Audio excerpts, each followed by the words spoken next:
Welcome back to Reading Asteroids. I hope everyone's having a good day today. We are back for part two of the video, part 3 of the story.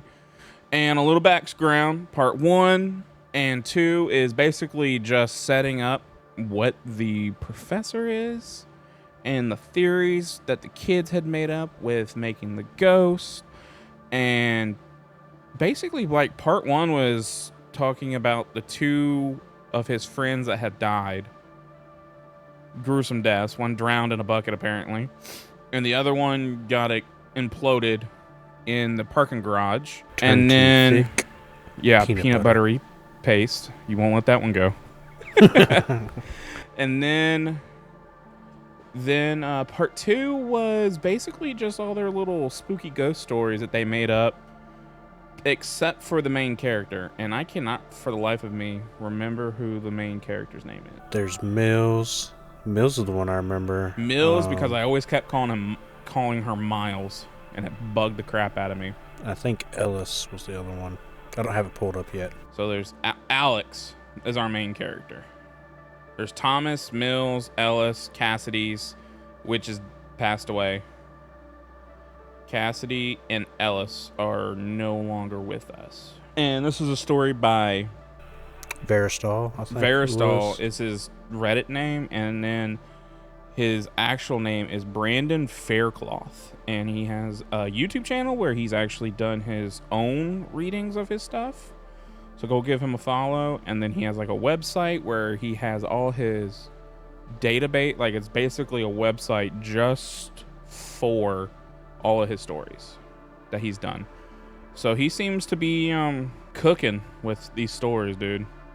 He's got a lot of them. He seems like he knows what he's doing when he's coming to writing, apparently. And yeah, I mean, it's pretty good to me. I mean, yeah, I enjoy it. So far, the build-up's nice, isn't it? Yeah. Like I said, as a person that doesn't get into fantasy and stuff like that as much, it's actually pretty good. This is one of my favorite spooky stories. Or Pookie stories. Spooky stories. And we're going to try to do some voices. We're not voice actors, so by any means. Bear with us. We're not actors either. I guess I'll start it off. Jenna Hastings was a sophomore in Stonebrook, and she went missing the day before Christmas Eve. The last time anyone had seen her, she was leaving the mall, bags of last-minute Christmas gifts in her hand, and walking across the parking lot towards the fast food place on the corner. We were already out for holiday break at the time, so it wasn't until a few days after Christmas that it became a big enough deal that the news trickled down to us. I remember us all sitting in my attic playing Sorry, because we were tired of being outside in the cold. Cassidy had just gotten there and was telling us all about Jenna, and at first it was mildly troubling and interesting, but that was all. Jenna was 3 years older than us, which at 12 might have been 30. While we all had some vague idea of who she was, we didn't have a clear idea of her as a person. Instead, she was more of a point of interest or a cautionary tale. But then Thomas decided to make a joke out of it. Cassie had finished her short recounting of what she had overheard from her mother's phone conversation, and we were about to get back to the game when Thomas piped up with, "Maybe the professor got her." We all froze and looked at him. His proud grin started to fall away as Mills punching him in the arm finished the job. "Idiot," she scowled. "That's not funny, and it's dumb. The professor is made up." We were all nodding in agreement. And even at that time, I knew something felt wrong. We were all 12 or 13, and none of us were known for being overly sensitive or afraid of dark humor, but we all shared kind of a desperate intensity in that moment. A need to only rebuke what Thomas had said, but deny it. Going back to real quick, I know we just started. It's kind of fucked up now that we're both in our 30s, but it's kind of true that when in I remember back in middle school when we hung out with some of those 8th graders, and they felt so fucking big and huge and massive compared to us little 6th graders, and I felt like I was literally standing next to an adult. Yeah, I mean, that was... But they were 2 years older than us. That was like high school, like my freshman, sophomore year, being in band, dealing with like seniors and shit. I'm like, these motherfuckers are grown, dude, and I'm a child. They're grown ass men. Yeah.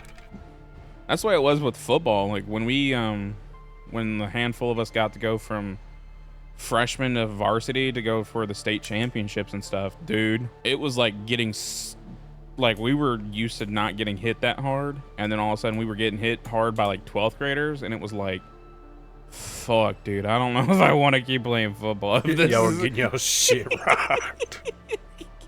But they also took advantage of that because they were like, I'm about to knock the fucking dog shit out of this guy. Yeah, fresh meat. Let me fuck him up. Take a big dip and throw it on the ground and spit it, and here they come running at you, and just, you basically might as well just do a backflip as they hit you, like off the longest yard.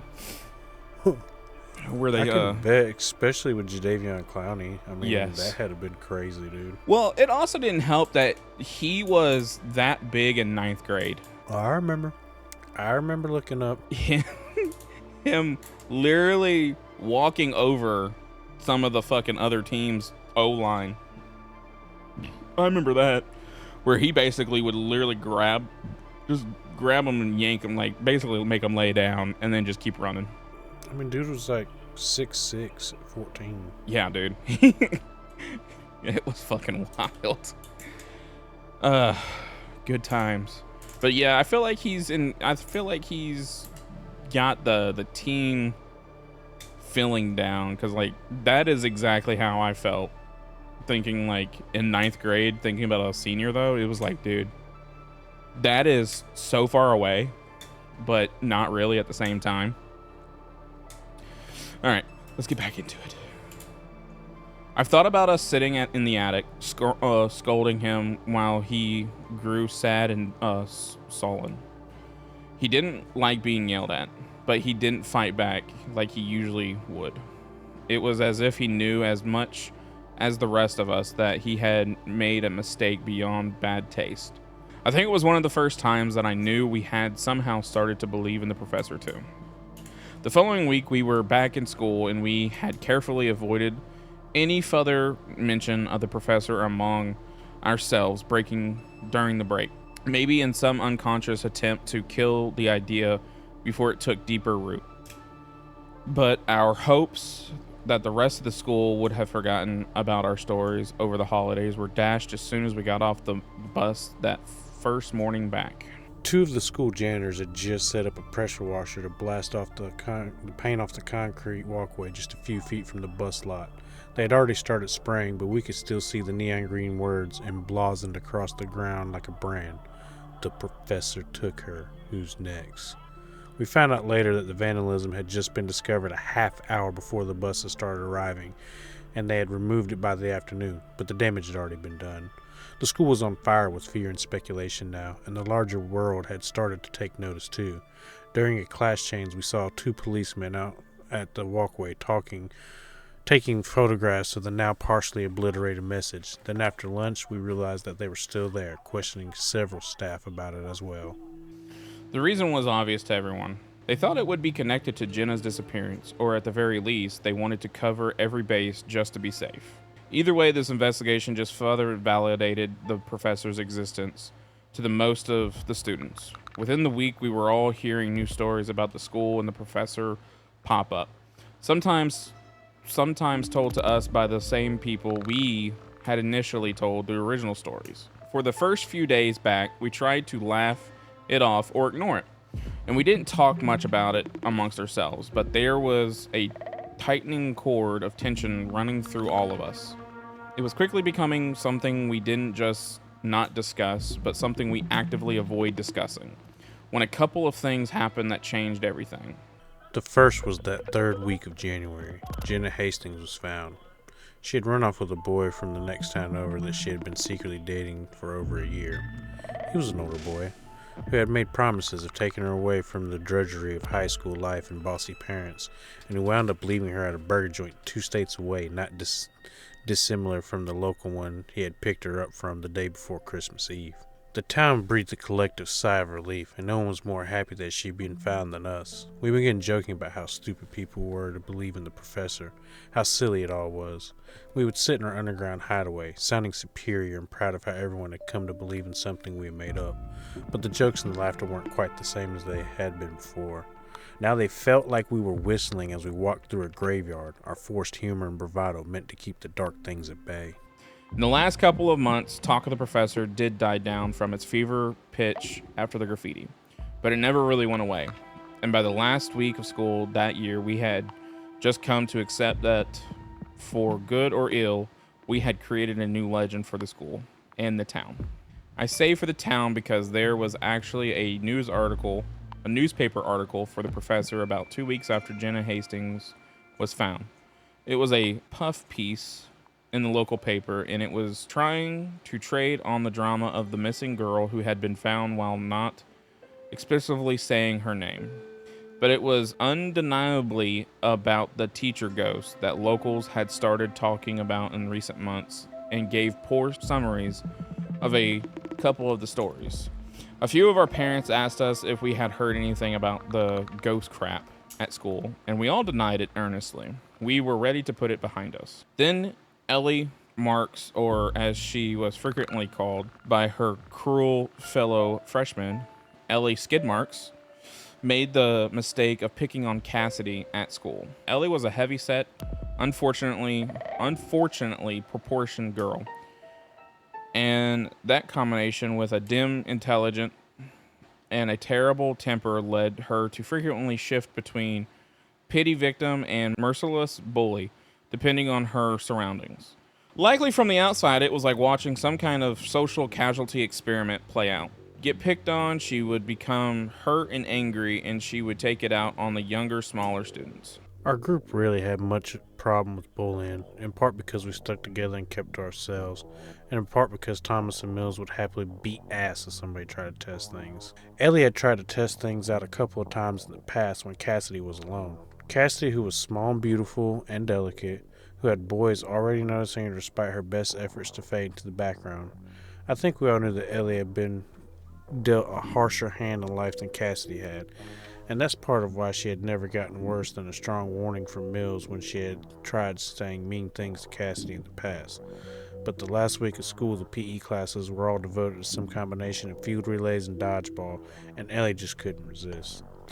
Myself, Mills, and Cassidy were all in the same dodgeball game that day, and we were on the second round. Dodgeball always runs the risk of turning into a brutal free-for-all, but the teacher, Miss Perkins, did a good job of keeping her PE class in line. No one got hurt, and everyone was having a pretty good time so far. When Ellie got the ball in the second round, she headed straight for Cassidy.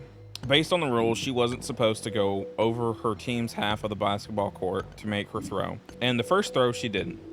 The rubber ball thudded into Cassie's lower back, startling her more than hurting, I think.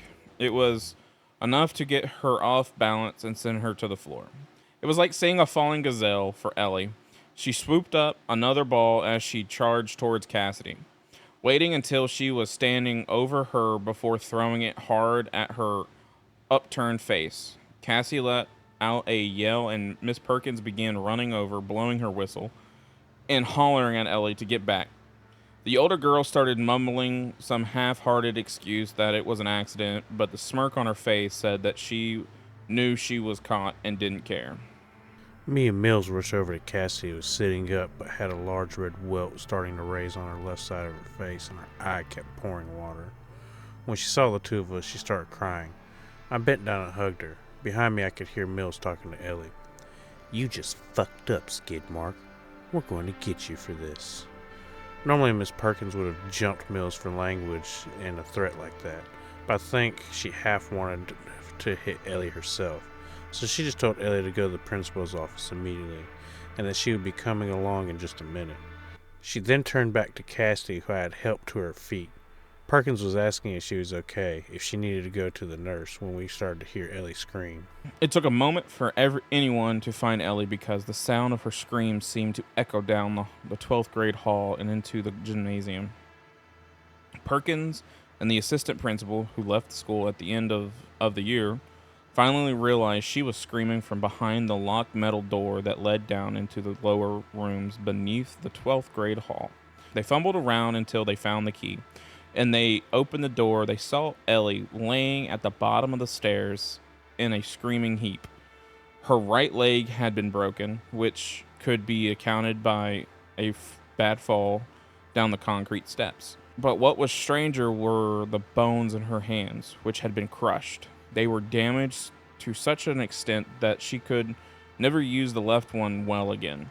And the right one, the one she had thrown the dodgeball with, ultimately had to be amputated after several failed surgeries trying to restore blood flow. It wasn't lost on anyone that this had all happened right after she hurt Cassidy. And it didn't take long for everyone to realize that you and Thomas were in class when it happened.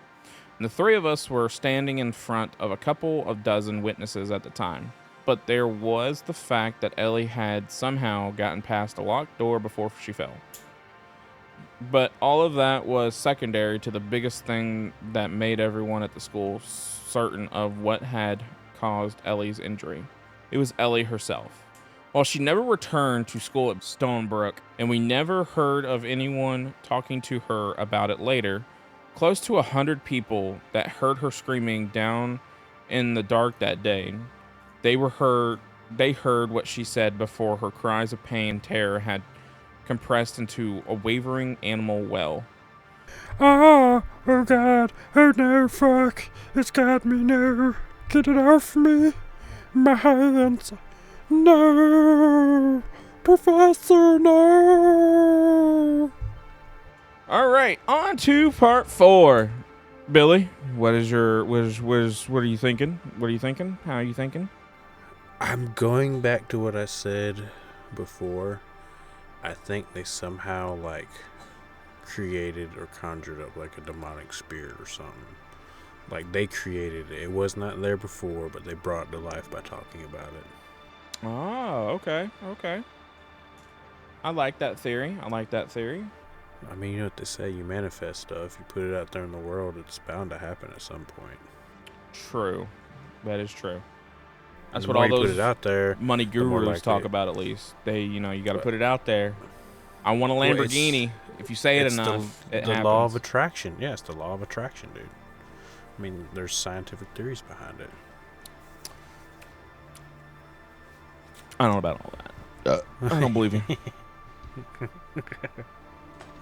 Neil deGrasse Tyson. Okay, Andrew Taint. Andrew Taint. Yep, Andrew Taint. That's Not funny. Tate. Taint. Taint. Andrew Taint.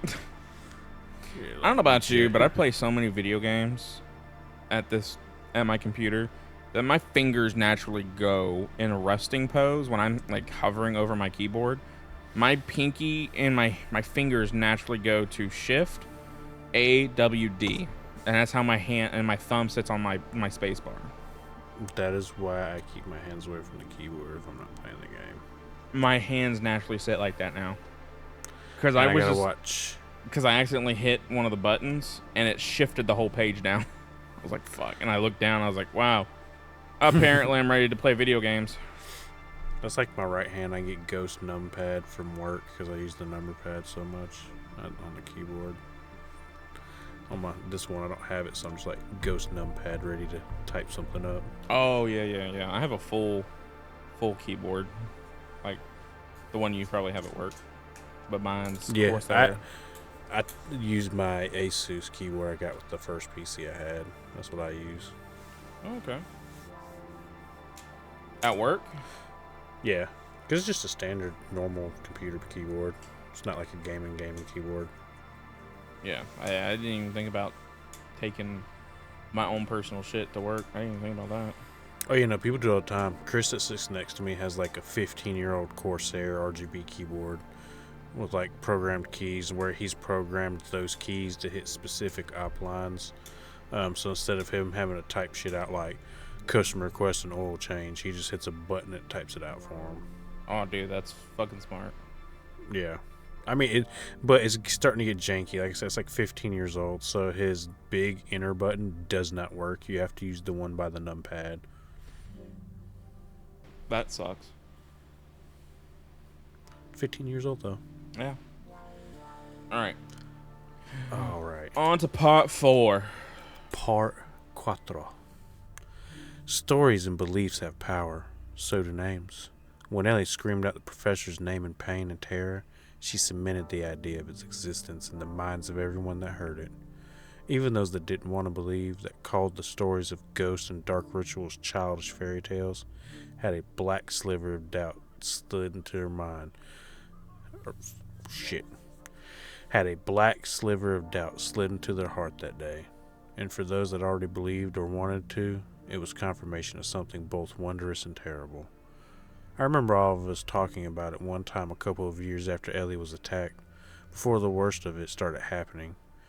We were still comfortable and confident at that point, feeling special, and we talked about it all more freely in those days, about what the professor might actually be and how it all worked, but how other people must look at it and why they were all at least a little afraid of us. That's when Mills had spoken up.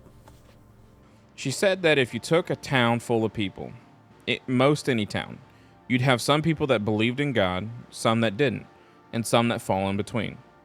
But if one day the town saw a miracle, something that seemed to clearly point to the existence of God, and beyond that, seemed to indicate that God likely liked some people better than the rest, it would be interpreted differently by different people.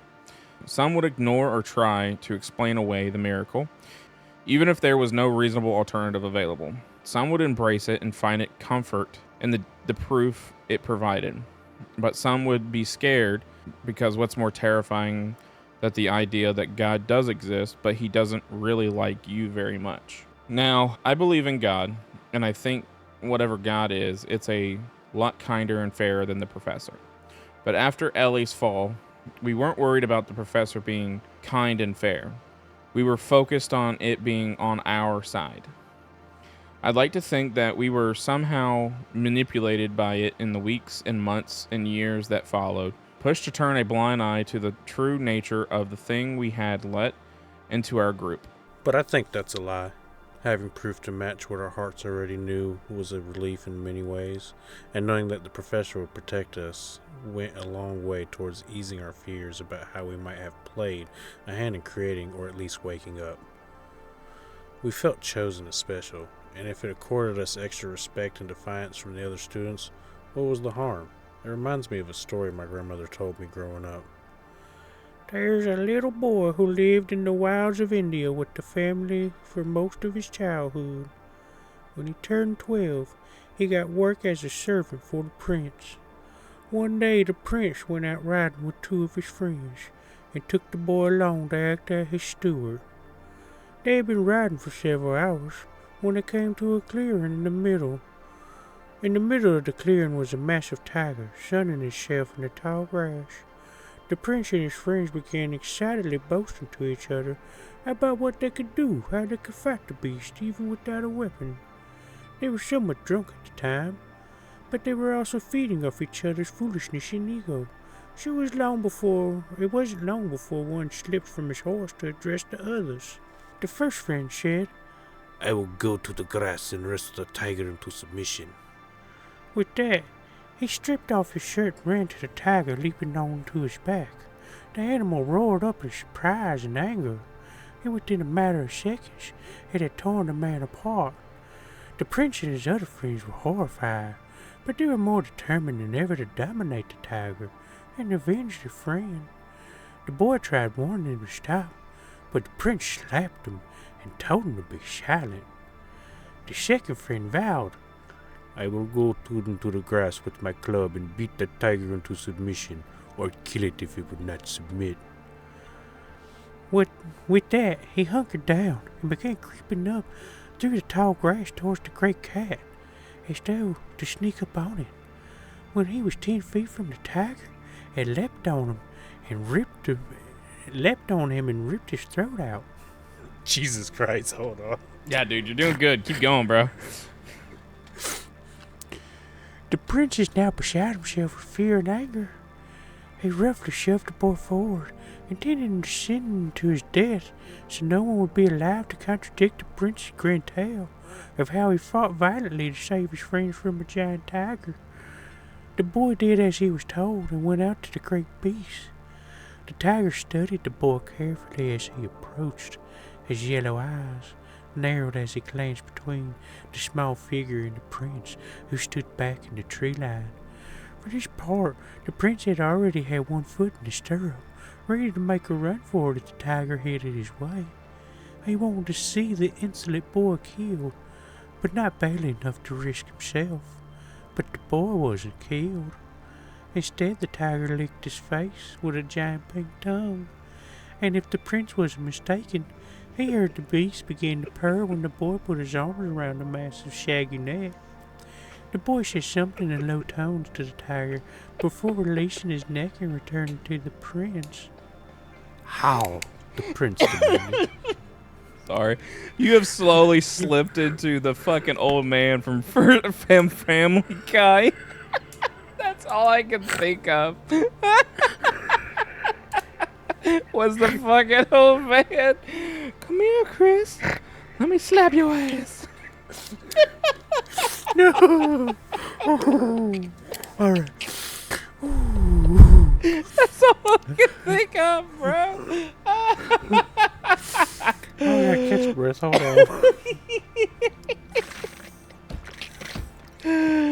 on. Chris, get your fat ass over here and let me get a taste. How? Come on, Chris. Oh, see if I can get so it back. heavy. Okay. Oh my god, dude. Alright, I got it all out. You can keep going. How? The prince demanded, all fear now forgotten in the face of his wounded pride and indignation. How did you face the tiger and not get killed, boy? When the boy said nothing, he pulled a musket from his sash at his waist, his jaw hard with anger. No matter. If you can face it, so can I.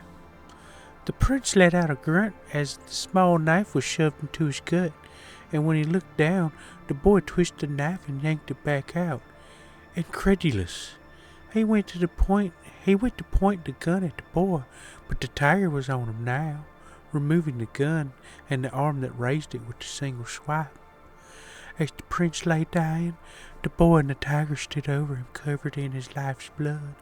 The tiger absently licked the back of the little boy's head as he answered the prince. I grew up near these woods, Your Majesty.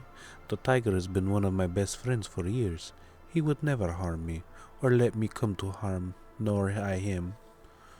The prince, choking on blood, gasped out a response. But why? Why not warn us before we try to fight it? The boy laughed, bending over to wipe his small knife off the prince's fine brocade. Do you need the advice of a servant boy to tell you not to fight a tiger? You thought there was fun to be had, and there was. It's just that it was for my friend the tiger, not for you. And why should I spoil his fun? He's a true loyal friend, while you I hardly know at all. Damn, your grandma told some fucked up stories, Thomas said with a snort, getting a dirty look from Ellis. It was getting late now, and I was reaching my limit for what new and terrible things I could hear for the night. Yet I found myself asking Ellis for more. What do you think the point of the story was, Ellis? Ellis smiled, his eyes tired, telling all of us dredging it up was taking a toll on him too. I've never been sure. I used to think it meant be careful who you fuck with, because you don't know when you're going to run across someone badder than you, or maybe that people will do or accept just about anything for something or someone important to them, regardless of who might get hurt in the process. But now I think the message is that when you're best friends with the tiger, you start thinking of other people as nothing more than prey. The summer after Ellie was fun and exciting time for us. We were scared, but only enough to make it more interesting. We had come around to the idea that there was a tiger in town, but that was our friend. We debated trying to communicate with the professor, but Mills and me were against it from the start. And with nothing new happening around us, at first we weren't even sure the professor couldn't leave the school grounds. But by late June, we had several stories of people having strange encounters in town. A man being chased by a shadowy figure while walking through the General's Park late at night. A store downtown having all the windows broken out with several employees inside with no sign of how it was done or why. These things, if they were related to the professor, had sinister connotations. In truth, Mills and I argued, even though it was arguably payback for her hurting Cassidy. Ellie's accident was fairly brutal and extreme. Maybe the professor was friendly to us, and maybe it wasn't, but it was certainly dangerous either way. Then the car accident happened. Or almost happened. Do you remember that part, Alex? Okay, fuck. Well, one day, you and your mom and you were going to the grocery store. You know that big intersection from where you lived? The gas truck missed the light as you were crossing the intersection. It should have hit your car right where you were sitting in the passenger seat. The fucking thing was going better than 40 miles an hour and would have killed you. I'm sorry, Mills, but it's the truth. It would have killed him if it had hit him, but it didn't hit. Less than 5 feet from the outside of your car door, the truck hit something else. We went and looked at the car the next week at the junkyard. It was crushed up to the window of the cab like it had run into the side of a battleship. Hell, I don't even know how it didn't explode, but it did. The driver died, but you were all fine. And, well, after that we knew the professor really was our friend. We didn't talk about it with other people, but news of the wreck had spread through the town. There was even a picture in the newspaper. By the time we got back to school, our social standings had changed again. Some people avoided us like the plague, while others actually started trying to befriend us, to get into the circle. But of course, the circle already had its 6th and final member. You were the one that called us that first, the Stonebrook Six. We laughed at the time, but it stuck. When it somehow got into the rest of the school, we weren't worried or embarrassed. We wore the name as a badge of honor, a symbol of how special we were to have the tiger as our friend. But then... Ella stopped looking around at others and back at me. I'm beat, man. I'm going to start messing up on things of the details, and I think you've heard more than enough for now. We can talk more later about it, okay? I nodded, my understanding, feeling a mixture of disappointment and relief. We all hung out quietly for a few more minutes before finding spots to sleep for the night. The next day, none of us discussed it, and I haven't talked about it further with anyone yet. But that needs to change. I'm about to start writing for now and go call Mills, see if she knows about Ellis and how she's doing. I don't want to talk more about this with her over the phone, so I'm going to see about flying out to visit her the next couple of days, possibly after I've talked with my mother. Because I know my mom has to know some of this, or know something about something. There has to be a reason why she abandoned me with Aunt Judy at 15 and will barely talk to me even now. I trust what Ellis told me, what I might learn from the others, but I'm not taking anything for granted and just don't know.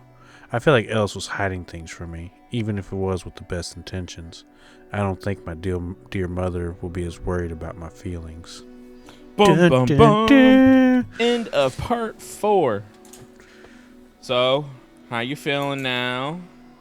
I feel pretty confident with my assessment so far. yeah, you're doing pretty damn good right now. As long as there's no like curveball or anything, you're doing pretty good. There's gonna be a curveball, but it's like I don't know why it's protecting them unless it's just for the pure fact that they've somehow awoken it and created it. So it's like I gotta protect my creators. Maybe. I mean, that would be smart on the entity side, because I mean, you have at least, you know, for a fact you have 5 people that believe who you are wholeheartedly. Well, it sounds like they don't anymore, and they're starting to get knocked off. Yeah, it sounds like it. 2 of them has died already. Peanut butter and drowned in a bucket. Drowned in a bucket. A bucket. Buckets. I don't think there was a bucket in there. I think we just threw that part in. I think I just added that. Drowned in a Ellis bucket. died like a dumbass.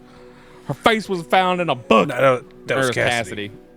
Yeah. Cassidy died like a dumbass. Face in a bucket. Ellis is going to be the one to survive. I hope so. Because then, you know, Keanu Reeves deserves a second chance, bro. Swear to God, bro. I swear to God, bruh. I just want to dodge bullets and go surfing. And then, like, do excellent adventures, brah. And pay for, like, little kids' cancer treatments. I live for that shit, bruh. Yeah, bro. I got like Bruh. 400 million and I still ride the subway, bro. Hey, for real, though, I feel like Keanu Reeves is a fucking gem. He's a fucking... He's a vampire. That's fine. He's a dope-ass vampire, then. I mean, yeah, I ain't say it's bad. It's just man don't age. Actually, Man's like three times as old as me and looks 3 times as young as me. yeah. That is true. He is not aged since The Matrix, basically. Yeah, he's like a white black man that doesn't crack. Oh, damn. Okay. Well, on that note, please like, comment, and subscribe if you enjoyed this. It helps the pod, or the YouTube, and eventually one day podcast out a lot if you just kind of pass it along. Much appreciated. I know that let me rephrase that. I think when we're done with all the parts, I'm gonna mush it into one big long video. But as of right now, we're just gonna keep doing like little parts, and then maybe when we do the podcast, I'll just put it all in there as one big long podcast. But please like, comment, and subscribe. I hope you guys enjoyed. Thank you for joining us on Reading Asteroids. And this was We Made Up a Ghost Story, or We Made Up a Ghost, and now it's killing us. All right, talk to you later. Peace.